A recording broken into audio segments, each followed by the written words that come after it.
La noche parecía normal, pero a las 3:17 de la mañana algo cambió para siempre. Un video explosivo apareció, fue eliminado y, aún así, circuló como un reguero de pólvora. Jesse Uribe, con voz aguda y sin filtros, acusa a Giovanni Ayala de un secreto tan grave que podría poner el caso patas arriba. Lo que estás a punto de escuchar no es solo un rumor más. Es una acusación que amenaza con destruir carreras, revelar mentiras y reescribir la verdad detrás de una tragedia que aún duele a todo el país. Prepárate, porque la historia acaba de dar un giro. Suscríbete y dale a me gusta, porque YouTube solo recomienda canales que reciben apoyo real y ayuda a que el video llegue a más personas. Si puedes apoyar aún más, usa Super Thanks. Si no, deja un comentario sobre lo que más te sorprendió. Jesse Uribe finalmente decidió romper el silencio y lo hizo de la forma más directa posible, respondiendo a Giovanni Ayala con una acusación que sacudió a todo el país. Giovanni lo había señalado públicamente como el autor intelectual del accidente que terminó con la vida de Jason Jiménez, y esas palabras no quedaron sin respuesta. Jesse no optó por un comunicado frío o una declaración preparada por abogados, sino por un mensaje crudo y cargado de emoción en el que no solo negó las acusaciones, sino que las devolvió con fuerza. En su respuesta, Jesse llama a Giovanni mentiroso y mal amigo, dejando claro que lo que se había presentado como una denuncia contra él era, según su versión, un intento de desviar la atención y manipular la opinión pública. Lo que está en juego no es solo la reputación de dos artistas, sino la manera en que se ha contado una tragedia que todavía duele en Colombia. La contundencia de Jesse radica en que él no se limita a defenderse, sino que apunta directamente a la credibilidad de Giovanni, cuestionando su ética y su lealtad. Esta reacción ha cambiado la percepción de muchos sobre lo ocurrido, porque por primera vez aparece una versión que no se ajusta al relato oficial que se había repetido hasta el cansancio. Lo que parecía una historia lineal de culpa y dolor se vuelve, de repente, un terreno de sospechas y contradicciones, donde cada palabra puede alterar la forma en que se interpreta el accidente. Jesse sabe que no está hablando solo para sus seguidores, sino para un país entero que exige respuestas, y por eso su mensaje no suena a defensa, sino a un golpe directo. El hecho de que se haya expresado de esta manera en un momento tan delicado demuestra que siente que ya no hay margen para el silencio. En un contexto donde la justicia y la prensa están bajo presión, la respuesta de Jesse abre una nueva etapa. Una etapa donde las acusaciones no son solo una cuestión de rivalidad artística, sino un choque de versiones que puede redefinir todo lo que se creía cierto. La tragedia de Jason Jiménez se convierte así en un caso aún más complejo, porque ahora no solo se discute lo que pasó, sino quién tiene el poder de contar la verdad.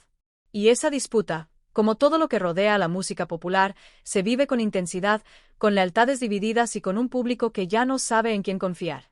La respuesta de Jesse, entonces, no es solo una reacción emocional, sino un punto de inflexión que obliga a todos a mirar de nuevo lo sucedido y a cuestionar las versiones que habían sido aceptadas como definitivas. A las 3:17 de la mañana todo el fandom se encontraba en silencio hasta que de repente apareció en el perfil oficial de Jesse un video de exactamente 7 minutos y 12 segundos que duró poquísimo en línea porque apenas unos 47 segundos después de ser publicado ya había sido borrado, pero el daño ya estaba hecho. Una cuenta de fans muy rápida, llamada Jesse Lovers Forever, logró descargarlo y archivarlo en tiempo récord antes de que desapareciera por completo en ese material crudo y sin editar. Se ve a Jesse sentado en lo que parece ser su habitación principal con la luz apagada, solo una pequeña lámpara de mesa al fondo ilumina apenas su rostro desde abajo creando sombras muy fuertes que le dan un aspecto casi fantasmagórico. Tiene el cabello completamente desordenado como si hubiera pasado horas pasándose las manos por la cabeza, los ojos están totalmente rojos, inyectados en sangre, hinchados de tanto llorar o de tanto insomnio, o quizás de las dos cosas al mismo tiempo. Lleva una camiseta vieja, gris que parece haber usado varios días seguidos y está hablando directamente a la cámara con una voz temblorosa pero al mismo tiempo muy fuerte, llena de rabia contenida que va explotando poco a poco durante los 7 minutos. El tono es de ataque total, sin filtro, sin cuidado por las consecuencias, y el blanco principal de toda esa furia es Giovanni Ayala. Desde el primer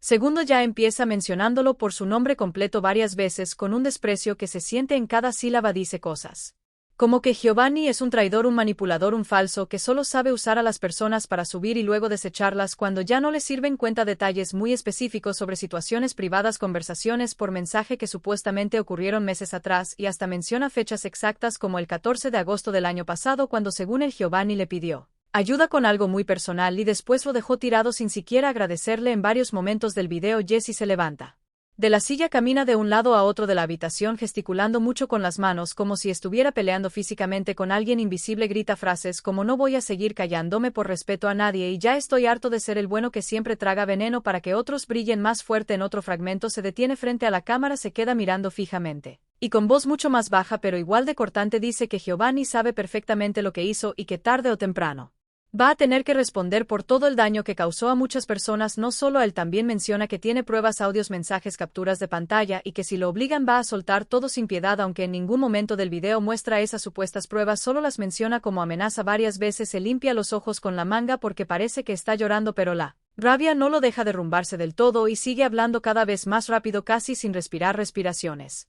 agitadas entrecortadas se escuchan en el silencio de la habitación oscura. Hacia el minuto 6 empieza a bajar el volumen y la intensidad como si de pronto se diera cuenta de lo que está haciendo. Se queda callado unos segundos mirando al suelo y murmura algo así como quizás no debí grabar esto, pero ya que, y justo cuando parece que va a terminar el video, vuelve a subir el tono y lanza una última advertencia directa a Giovanni diciéndole que se prepare porque esto apenas está empezando. Después de eso simplemente corta la grabación sin despedida, sin nada. El video termina de golpe en negro total y en esos 7 minutos Jesse pasa de la furia explosiva al dolor más crudo y después otra vez a la amenaza, dejando a todo el fandom en shock absoluto. Cuando la cuenta de fans lo republicó con el título Emergencia 3:17 de la mañana, borrado en menos de un minuto, la publicación explotó en cuestión de horas, alcanzando millones de reproducciones y capturas por todos lados, convirtiéndose en uno de los momentos más intensos y polémicos de la historia reciente entre Jesse y Giovanni. Hasta hoy nadie sabe con certeza si Jesse estaba bajo efectos de algo o simplemente quebrado por el estrés acumulado, pero lo que sí es seguro es que ese video de 3:17 de la mañana marcó un antes y un después en toda la relación y en la percepción pública de ambos. Jesse Uribe afirma haber revelado un secreto que, de confirmarse, cambiaría por completo la historia detrás de algunos de los éxitos más recientes de Giovanni Ayala, y lo describe como un episodio ocurrido en una fiesta privada en 2022.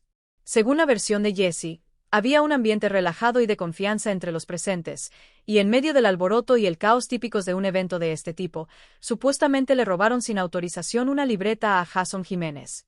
Esta libreta, según Jesse, no era un objeto común, sino un registro personal del proceso creativo de Jason, donde anotaba ideas, fragmentos de letras, melodías y conceptos que aún no se habían transformado en canciones terminadas. Jesse sugiere que el contenido de esta libreta era valioso precisamente porque mostraba la parte cruda e inicial de las composiciones, esas ideas que normalmente solo circulan entre unos pocos compañeros de trabajo y nunca se comparten con el público. El punto central de la acusación es que Giovanni Ayala supuestamente se apropió de esta libreta y, utilizando el material que contenía, creó canciones que fueron lanzadas como si fueran suyas. Jesse afirma que algunos de los éxitos más recientes atribuidos a Giovanni, que impulsaron la carrera del cantante, se construyeron a partir de estos borradores y fragmentos que pertenecían a Jason. Para Jesse, esto no es solo una cuestión de inspiración, sino de apropiación indebida, ya que el contenido se utilizó sin consentimiento y sin ningún reconocimiento del verdadero creador.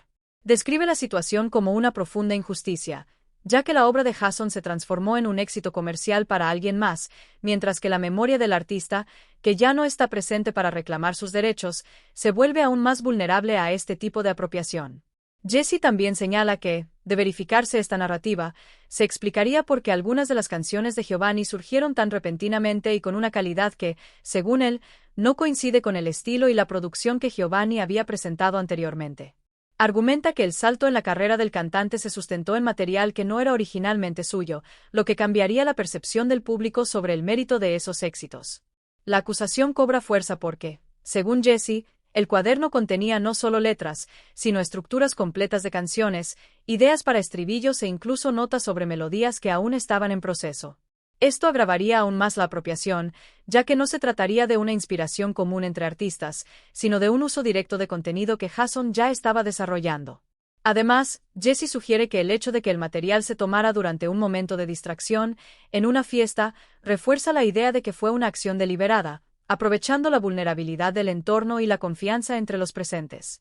Enfatiza que si alguien estuviera interesado en apropiarse de ideas, ese sería el escenario perfecto, ya que el movimiento y la falta de atención facilitan la retirada de un objeto sin ser notado.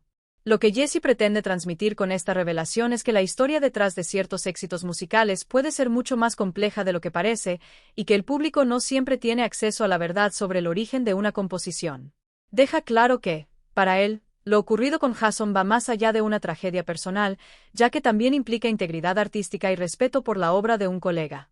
A partir de esta acusación, la discusión ya no se limita a rivalidad o disputas por la fama, sino a derechos de autor, ética profesional y justicia para un artista que ya no puede defenderse. Al compartir esta versión, Jesse impone una enorme responsabilidad a quien se benefició de la obra de Jason e invita al público a cuestionar la narrativa que se ha construido.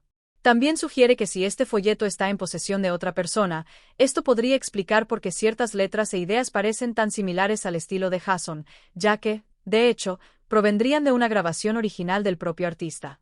En definitiva, la revelación de Jesse se presenta como una advertencia a la industria y a los fans para que no acepten como verdad absoluta lo que se publicita como autoría, y para que investiguen cuidadosamente el origen de las composiciones, especialmente cuando involucran a artistas que ya no están presentes para defender su legado.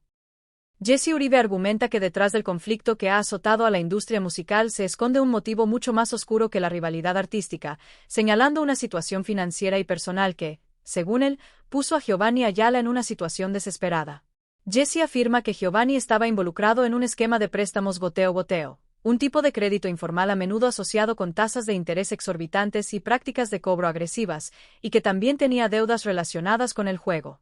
Según Jesse, estas deudas no eran solo un problema común, sino una crisis creciente que ponía a Giovanni en un verdadero riesgo, con constantes amenazas y presiones de individuos implacables. El punto central de la acusación es que Jason Jiménez descubrió esta situación y, conocido por su integridad, decidió confrontar a Giovanni e incluso amenazarlo con denunciarlo para evitar que el asunto se extendiera y destruyera la carrera y reputación de su colega. Jesse describe a Jason como alguien que no toleraba prácticas que consideraba corruptas y, por lo tanto, buscó exponer el problema y cortar cualquier vínculo con Giovanni, lo que, según Jesse, dejó al cantante en estado de pánico. Desde esta perspectiva, el accidente que provocó la muerte de Jason ya no se consideraría un trágico suceso inexplicable, sino un desenlace planificado por alguien con mucho que perder. Jesse sugiere que Giovanni comprendió que si Jason persistía en la acusación, no solo podría enfrentarse a consecuencias legales, sino también perder la poca estabilidad financiera y credibilidad que aún le quedaba en el mundo artístico. En este escenario, la motivación para silenciar a Jason sería, para Jesse, muy clara: evitar que las deudas y los negocios ilícitos salieran a la luz, evitando así su arresto o su destrucción pública. El argumento de Jesse se basa en la idea de que la presión de los acreedores y la amenaza de ser expuestos crearon un ambiente de desesperación, donde Giovanni vio en la eliminación de Jason la única manera de mantener su libertad y continuar su carrera. Argumenta que, al descubrir lo que estaba sucediendo, Jason se habría convertido en un riesgo no solo para la imagen de Giovanni, sino también para su propia supervivencia, ya que la denuncia podría desencadenar investigaciones y graves consecuencias. Al situar este contexto económico y emocional en el centro de la narrativa, Jesse intenta demostrar que el accidente no fue un episodio aislado, sino parte de una trama más amplia, en la que los intereses financieros y el miedo a perderlo todo motivaron acciones extremas. Esta versión desplaza el enfoque del debate, pues deja de ser una simple disputa entre artistas y se transforma en la sospecha de un delito motivado por el dinero y el deseo de eludir las consecuencias. Para Jesse, la muerte de Jason, además de ser una pérdida humana irreparable, habría sido un punto de inflexión en el que un peligroso secreto se mantuvo en silencio a la fuerza. Y es precisamente esta hipótesis la que, según él, debería investigarse seriamente, ya que revela un posible motivo real y una dinámica de amenaza que va más allá de lo que el público conocía hasta entonces. Jesse Uribe presenta una versión de los hechos que condujeron al accidente que altera por completo la cronología conocida y añade elementos que, de ser ciertos, podrían ser cruciales para comprender lo que realmente ocurrió. Afirma que Giovanni Ayala concertó una reunión con Jason Jiménez poco antes del accidente, con el pretexto de saldar un pago de regalías atrasado. Para alguien ajeno a la historia, esto podría parecer un gesto común entre artistas, una cuestión de compromiso profesional. Sin embargo, según Jesse, esta reunión fue mucho más que un simple acuerdo financiero, ya que se planeó como una trampa. Jesse sugiere que el objetivo era atraer a Jason a un lugar específico, un lugar más aislado y vulnerable, donde estaría más expuesto a cualquier acción que pudiera llevarse a cabo sin testigos. La reunión, por lo tanto, no habría sido una iniciativa espontánea, sino una estrategia para manipular la situación y poner a Jason en una posición de riesgo. Esta versión también incluye una acusación concreta sobre un objeto que, para muchos fans, representa el legado creativo de Jason, el famoso cuaderno rojo. Jesse afirma que este cuaderno desapareció el día de la muerte de Jason y que, hasta ese momento, nadie sabía dónde estaba. Según él, el cuaderno era un objeto que Jason llevaba consigo con frecuencia, un registro personal que contenía ideas y notas importantes. La desaparición del objeto, por lo tanto, adquiere un enorme peso simbólico e investigativo, ya que podría significar que alguien se apropió del material que contenía. Jesse va más allá, afirmando que este cuaderno ahora está en posesión de Giovanni Ayala, lo que colocaría al cantante no solo como sospechoso de manipular el encuentro con Jason, sino también de apropiarse de un objeto que podría contener evidencia o información valiosa. La idea de que el cuaderno fuera sustraído del lugar de los hechos y entregado a otra persona añade una capa de sospecha sobre cómo se llevaron a cabo los hechos y que pudo haberse ocultado después de la tragedia. La combinación de estas dos acusaciones crea una narrativa muy sólida, ya que vincula directamente el encuentro con la desaparición de un objeto que, para quienes conocen la obra de Jason, fue una parte importante de su proceso creativo. Para Jesse, esto no es una coincidencia, sino parte de un plan mayor. Sugiere que, al atraer a Jason a esta reunión, Giovanni no solo logró acercarse a él, sino también acceder al cuaderno, quizás para extraer material e impedir que Jason revelara algo que lo comprometiera. Esta versión exige que la investigación examine con más detenimiento los mensajes, llamadas y movimientos de ese día, ya que, si la reunión realmente ocurrió como describe Jesse, podría ser la clave para comprender qué motivó el accidente y quién se benefició. La acusación, además de reabrir el debate sobre la autoría y la propiedad intelectual, también apunta a un posible delito premeditado, donde la reunión formaría parte de un plan diseñado para eliminar un problema. Y la desaparición del cuaderno refuerza la idea de que había algo que ocultar o proteger a toda costa. En resumen, la versión presentada por Jesse transforma un episodio que podría verse como un simple arreglo profesional en un punto de inflexión, donde una trampa, un objeto desaparecido y una posible apropiación de material creativo se unen para crear un escenario mucho más complejo y preocupante de lo imaginado. Jesse Uribe, en un tono que mezcla desafío e indignación, propone que las canciones más recientes de Giovanni Ayala se sometan a un examen forense de caligrafía y estilo literario, algo que normalmente se utiliza para comprobar la autoría de textos y documentos, pero que, en este caso, serviría para analizar la originalidad de las letras e identificar si realmente corresponden al estilo de quien las firma. Plantea este desafío con la intención de situar la discusión sobre una base técnica y verificable, dejando claro que no se trata solo de opiniones o rivalidad, sino de una acusación que puede ser probada por expertos. Al mismo tiempo, Jesse lanza una advertencia que se extiende rápidamente por la industria musical. Cualquiera que siga colaborando con Giovanni, a sabiendas de las acusaciones y de lo que se le acusa, se convierte en cómplice. Esta declaración no es solo una provocación, sino una especie de ultimátum que obliga a artistas, productores y representantes a tomar posición, ya que mantener una asociación profesional con Giovanni podría interpretarse como apoyar algo considerado injusto e incluso criminal.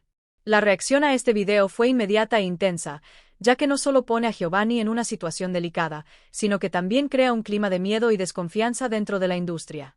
Muchos profesionales comenzaron a replantearse sus colaboraciones, y algunos espectáculos y eventos se suspendieron o pospusieron debido a la incertidumbre y la tensión generadas. La situación se volvió tan delicada que el asunto dejó de ser solo una discusión sobre música para convertirse en un caso de poder, dinero y reputación. La investigación, que ya se seguía de cerca, adquirió un nuevo enfoque, ya que ahora no se trata solo del accidente, sino también de las posibles motivaciones e intereses que podrían estar detrás de todo. Con esto, la historia se transforma en una especie de batalla, donde cada movimiento se analiza y cada decisión puede tener consecuencias duraderas para las carreras de los involucrados. La industria musical, conocida por su competitividad y sus alianzas estratégicas, vive un momento de división, donde la gente se siente presionada a tomar partido. Esto crea un escenario de inestabilidad, pues las alianzas dejan de basarse únicamente en preferencias artísticas o negocios, para pasar a estar influenciadas por el miedo a ser asociadas con algo que pueda perjudicar la imagen y la carrera profesional. En este clima, la prensa y los fans también juegan un papel importante, pues la opinión pública se convierte en un factor determinante en la percepción de los artistas y la presión a la que se enfrentan. Cada nueva información, cada declaración y cada rumor pueden alterar rápidamente el panorama, haciendo la situación aún más impredecible. Así, el desafío de Jesse, la solicitud de un análisis técnico y la advertencia sobre complicidad acaban siendo el punto de inflexión que transforma el caso en algo más grande que una simple disputa entre cantantes. Centra la atención en la búsqueda de la verdad y la responsabilidad de todos los involucrados, y pone a la industria en alerta máxima, donde la música se convierte en un mero telón de fondo de un conflicto mucho más profundo.